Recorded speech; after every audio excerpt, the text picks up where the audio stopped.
Section 11.1 should be a review of some things you learned back in Algebra 2 and starting with Algebra 1 you did systems of two equations. We are going to learn to solve systems of linear equations, both 2 and 3 equations. So here we go.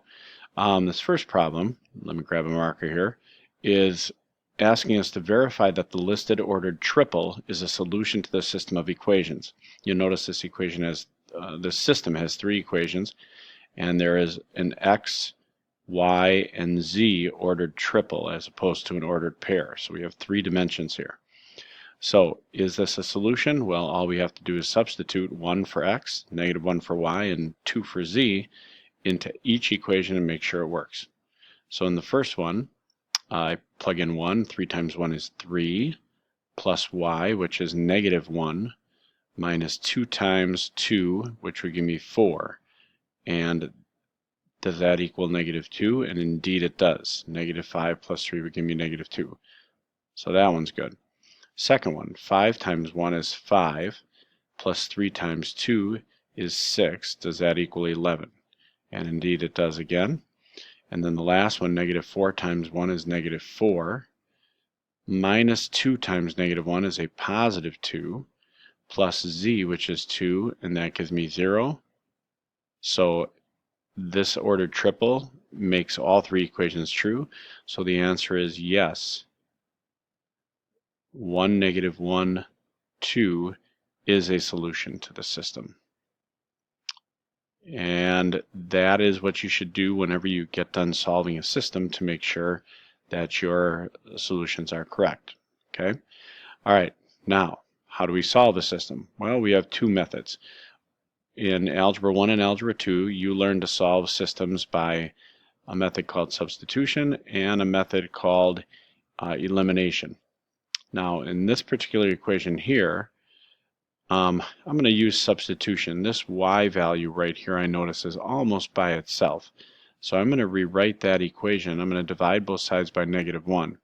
And that will give me a +3x minus 1 equals y. Okay, and again, I got that just by multiplying both sides of the equation by -1. Now that I know what y equals, I can substitute this value into the other equation in place of y. So that gives me 5x plus 4 times y, which is 3x minus 1, equals -10. Now solve for x.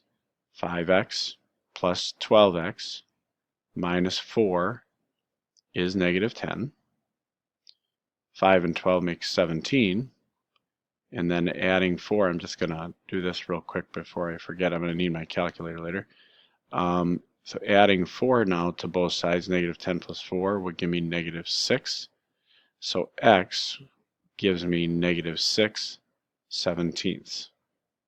Right?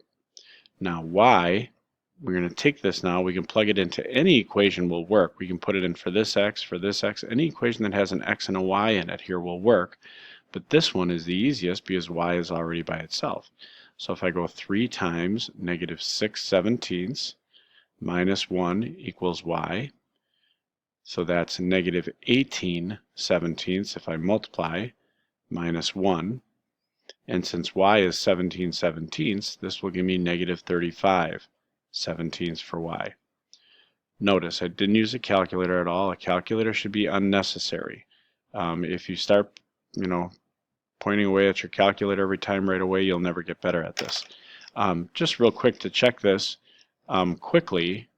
Now checking it is fine on your calculator. If I plug in -6/17 for x, so I'm going to take -6/17, and because I'm putting it in as a division problem, it's going to store it as a decimal. Put that in for y, and then -35/17 I believe was the y value. Store alpha y. So now, looking back at my equation, 5x plus 4y, that should give me -10. Let's see. 5x plus 4y, and sure enough, -10. The other equation was -3x plus 1 equals -y, so let's put in -3x plus 1.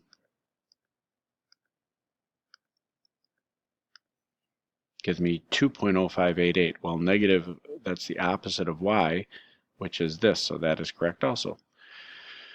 Okay, let's go on to the next problem. Now this one, neither x nor y is even close to being by themselves. So in this one, it looks like it'd be a nicer deal to use a method that we call elimination. And now elimination, I try to add the equations together to see if x or y cancels. Well, here, if I add them, I get 3x plus y, so neither of them cancels. So what I'm going to do instead is, let's say I wanted the x's to cancel. I know that 2 and 5 both go into 10. So if I multiply this by 2, and I can't just multiply the 5, I have to multiply the whole equation, I'll get 10x. The second equation, if I multiply by 5, that'll give me negative 10x, and 10x and negative 10x will then help to cancel out the x's, thus thereby eliminating them. So multiplying the top equation, I get 10x minus 6y equals negative 18. The bottom equation says negative 10x plus 20y equals negative 10. Now, adding these two equations together, as we said, the x's will cancel. I get 14y is negative 28. Dividing by 14, I've got y equals negative 2. Now, the x value I'll have to plug into, again, any equation with an x or a y. These would work. These will work. I like this second one here. Let's try that. Negative 2x plus 4 times negative 2. If I put negative 2 in here, that gives me a negative 8 equals negative 2. Add 8 to both sides. That gives me 6. Dividing by negative 2, that gives me negative 3. So my solution is negative 3, negative 2. And remember also what that means is if we were to graph, these are two linear equations in each case. If we would graph those two linear equations, that is the point where those two lines would intersect. Okay, now I just want to point this out. This one, again, neither x or y is close to being by itself. I'm going to leave the top equation the way it is. The bottom equation, I'm going to move the 3y over here and the 5 over to this side so that all the variables line up for me to use substitution. So I'm going to add 3y over here and add 5 to the other side. Okay? If you need to, pause the tape and think about what I did and make sure you understand. Now, if I multiply this second equation by 2, I could get the x's to cancel. But watch what happens.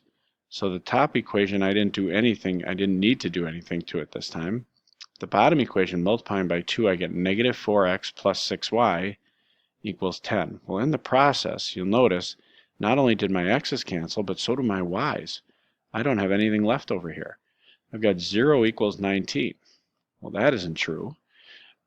When that happens, what that tells you is that this left side will never be equal to the right side. This equation has no solutions.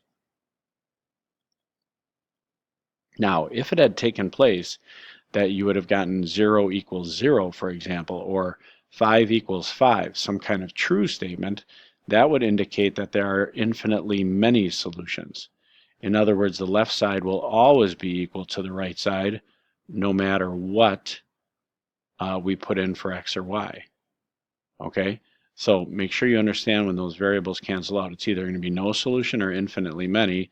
In this case, we had a false statement, so there is no solution. All right, what do we do when there are 3 equations? Well, when there are 3 equations, what I like to do to organize myself is I like to call the first one equation A, the second one equation B, and the third one equation C. So to solve this system, what I need to do first is try to eliminate a variable. Okay? So let's see here. Looks like I got a positive y and a negative y with these two equations.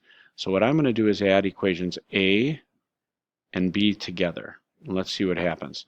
So I've got negative 3x plus y minus z equals negative 11 plus x minus y, plus 2z is 11. Adding these together, I get negative 2x, the y's cancel, plus z equals 0. I'm going to call this equation D. This equation now has two variables, x and z. Well, I still can't solve an equation with two variables unless I have another equation with two variables. So now I need to eliminate y again.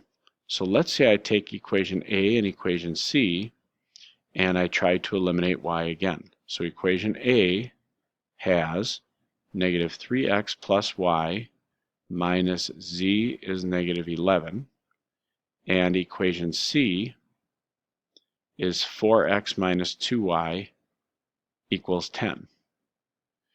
If I want y to cancel again, just like I did over here, I'm going to multiply this top equation by 2, because then I'll have a 2y with a negative 2y. So let's do that. So I'm taking 2a and adding it to c. So 2 times a gives me negative 6x plus 2y minus 2z is negative 22.